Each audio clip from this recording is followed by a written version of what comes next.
محمد کی محبت دین حق کی شرط اول ہے، اسی میں ہو خامی تو سب کچھ نامکمل ہے۔ شرط اور فرض یہ میں کافی ڈیٹیل میں ہم بتا بھی چکے ہیں نمازوں کے بارے میں۔ نماز کی کتنی شرائط ہے؟ ہم 6 یہ ڈسکس کر چکے ہیں، اور بڑے آسان طریقے سے میں نے یاد بھی کروایا تھا کہ PCTDIT، PCTDIT،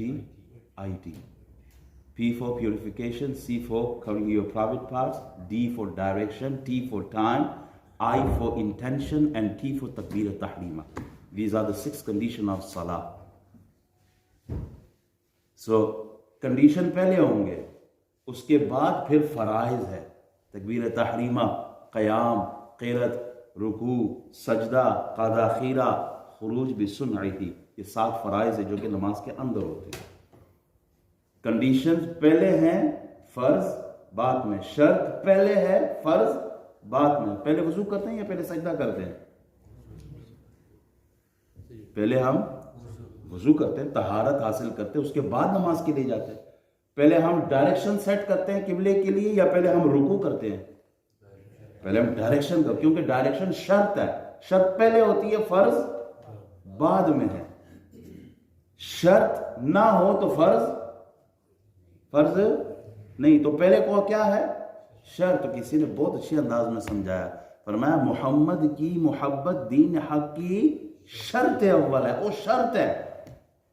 حضور کی محبت شرط ہے، حضور کی محبت نہیں ہے تو پھر نہ آپ کی نماز ہے، نہ آپ کا روزہ ہے، نہ آپ کا حج ہے، نہ آپ کی زکوٰۃ ہے، نہ صدقات ہے، نہ خیرات ہے، کچھ بھی نہیں ہے۔ اور اگر حضور کی محبت جو کہ شرط اول ہے اگر وہ موجود ہے تو پھر آپ کے سجدے بھی مقبول ہے، آپ کے صدقات بھی مقبول ہے، آپ کا حج بھی مقبول ہے، آپ جو بھی اچھا عمل کریں گے اللہ اس کو قبول فرمائے گا۔ اور اگر حضور کی محبت نہیں ہے، 1000 بار بھی کعبۃ اللہ جا کے حج کرو، ہر حج تمہارے منہ پہ مارا جائے گا۔ کیوں؟ فرمایا محمد کی محبت دین حق کی شرط اول ہے، اسی میں ہو خامی تو سب کچھ نامکمل ہے۔ محمد کی محبت ہے سند آزاد ہونے کی، خدا کے دامن توحید میں آباد ہونے کی۔ حضور کی محبت جس کے سینے میں ہے وہ موت کی سختی سے آزاد ہے۔ پھر حضور کی محبت موجود ہے تو قبر کی تاریکی سے آزاد ہے وہ آدمی۔ حضور کی محبت جس شخص کے سینے میں ہے وہ پل صراط پہ آرام سے گزرے گا۔ خدا کے دامن توحید میں آباد ہونے کی یہ حضور کی محبت ہے، وہ توحید جو اللہ کو محبوب ہے۔ ایک ہے شیطانی توحید، شیطان بھی مانتا ہے اللہ کو، شیطان کہتا ہے مالک تو میرا مالک، تو خالق، تو رازق، سب کچھ تو ہے، پر نبیوں کی بات نہ کر، ڈائریکٹ میرا تجھ سے تعلق ہے۔ اور ہم شیطانی توحید کے قائل نہیں ہے۔ اللہ تو سورہ اخلاص بھی اگر بھیجتا ہے تو پہلے کیا فرماتا ہے؟ قل هو اللہ احد بعد میں ہے، پہلے لفظ قل ہے۔ محبوب آپ فرمائے، آپ کے کہنے پر یہ مانیں گے تو یہ مسلمان ہوں گے۔ کوئی سائنس کی بنیاد پر اگر رب کو مانے اور محمد الرسول اللہ کو چھوڑ دے، اللہ کو اس کی توحید کی کوئی ضرورت نہیں ہے، وہ توحید اس کے منہ پہ ماری جائے گی۔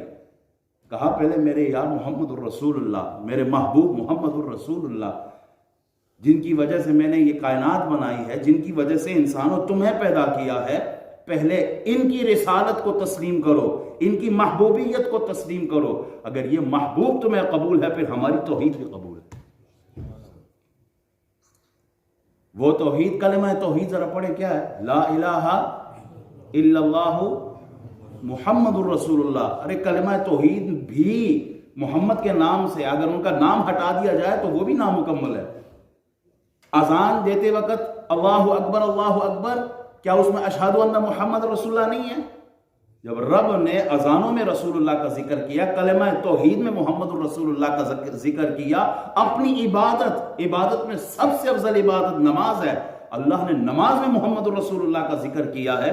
محبوب کیف رفعت اذا ذکر، محبوب ہم نے آپ کے ذکر کو کیسے بلند کیا؟ اذا ذکرت ذکرت معی، جہاں میرا ذکر ہوگا وہیں تیرا ذکر ہوگا۔ تو ربیع الاول کا مہینہ ہے، ہم ہر وقت، ویسے تو پورا سال ہم حضور کا ذکر کرتے ہیں، کوئی شک نہیں ہے، لیکن جب ربیع الاول کا مہینہ آتا ہے تو مسجدوں پہ بھی ایک خاص بہار آتی ہے۔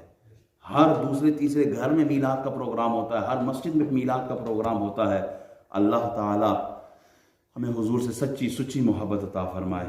حضور پر جس طرح صحابہ کو کیوں ابو جہل کیوں کہتے تھے کہ سارے صحابی پاگل ہیں؟ صحابہ کو وہ لوگ مشرکین کیا کہتے تھے کہ یہ پاگل ہے، بل قرآن کہتا ہے وَإِذَا قِيلَ لَهُمْ آمِنُوا كَمَا آمَنَ النَّاسُ قَالُوا أَنُؤْمِنُ كَمَا آمَنَ السُّفَهَاءُ، جب ان سے کہا جاتا ہے ایمان لاؤ جیسے یہ صحابہ ایمان لائے تو کہتے تھے ارے ہم ایمان لائیں ان پاگلوں کی طرح۔ وہ پاگل کیوں کہتے تھے صحابہ کو؟ اس کی وجہ یہ تھی کہ وہ حضور سے ٹوٹ کر محبت کرتے تھے، انواع محبت کیا کرتے تھے۔ حضور کا ایک اشارہ ملتا تھا وہ جان، مال، عزت، آبرو، گھر بار، رشتہ دار، کاروبار، تجارت، زمینیں سب حضور کے نام پہ قربان کر دیتے تھے۔ اسی لیے کہتے تھے یہ پاگل لوگ ہیں۔ یہ جذبہ آج ہمارے اندر بھی ہونا چاہیے کہ حضور کے نام پر سب کچھ قربان۔ فدا کا ابی و امی یا رسول اللہ، یہ یا رسول اللہ کی صدا ہر ایک کی زبان پہ ہونی چاہیے۔ فدا کا ابی و امی یا رسول اللہ، فدا کا ابی و امی یا رسول اللہ صلی اللہ علیہ وسلم۔ اپنی محبت کا اظہار کیا کریں۔ وہ جب ہمارے لیے سجدے میں سر رکھ کر اللہ کے حضور روتے تھے، ہماری محبت تھی ان کے سینے میں، ہمارے لیے وہ دعا کیا کرتے تھے۔ وہ لامقام میں جا کے ہمیں اور آپ کو نہیں بھولے تو ہماری حیثیت کیا ہے کہ ہم ان کو بھول جائیں؟ ہمیں بھی حضور